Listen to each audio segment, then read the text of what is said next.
Welcome back to the Nick Hilaris Show.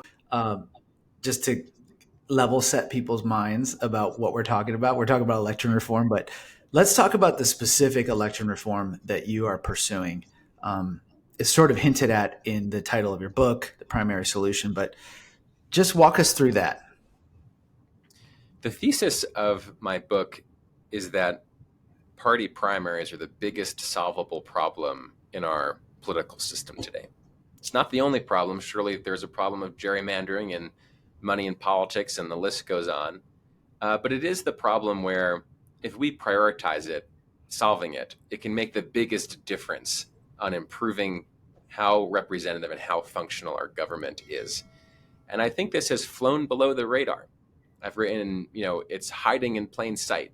A lot of other issues get attention, but this one hasn't traditionally. In our own polling, when we ask people, pick of a list of issues, which is the biggest facing the country, only about 2% say party primaries. So the mission I'm on is to make that awareness and conviction that party primaries are a problem commensurate with the size of reality, that the incentives that are put on our political system by primaries are the most pernicious. So I'll say a word why, which is that when you look at Congress, for example, 83% of our congressional districts are locked for one party or another. Some of that has to do with redistricting, but most is we've just sorted ourselves into more conservative rural areas, more liberal urban areas.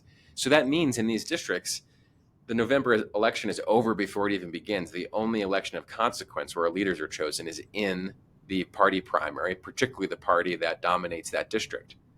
And so the problem is that only about 8 to 10% of Americans cast ballots in those primaries that wind up determining 83% of our Congress. So you have a small group of voters electing the vast majority of our leaders.